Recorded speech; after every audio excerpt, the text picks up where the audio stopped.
ስንት ነው አንተ ካስቀጥ? ስንት ዓመት ነው አንተ ራስ? አብሬ ነው የተወለድኩ 8 ዓመቴ። 8 ዓመት አብረን? አዎ። ለምን ተወለድክ?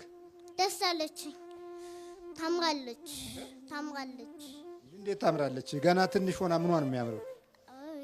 በትንሽነቷ ብታያት ቆንጆ ነበረች። አሁን ምን አረካታለ? አሁንማ ተስተካክሏል ፊቷ። እንደ ድሮ ሆነች አሁንም እንጂ አስጠልታ ነበር። ምኗን ነው እንድታስጠላ የምታረጋት? ይሄ አፍንጫዋ ወደዚህ፣ ይሄ እንደዚህ፣ አፏ ወደዚህ ታጣመመው ነበር። አስወድቂያታለሁ። ምኗን? ትምህርቷን አስወድቂያታለሁ። ለምን አስወደካት? በቃ ስራዬ ነው በቃ እንድትወድቅ። አንተስ? መተት። የምን መተት? የትምህርት ቤት ድፈናት ተባልኩ። እኔ እንድትመታ ነው የተባልኩትም ትምህርቷን ድፈን ከቤተሰብ ጋር አጣላ ነው የተባልኩት። ህመም አታማትም? እኔ አላማትም። አንዳንዴ ግን አማታለሁ። ወደዚህ ይዞራል፣ አንዳንድ ጊዜ ድፍጥጥ ይላል። አንዳንዴ ድፍጥጥ ይላል፣ አንዳንዴ ይዞራል።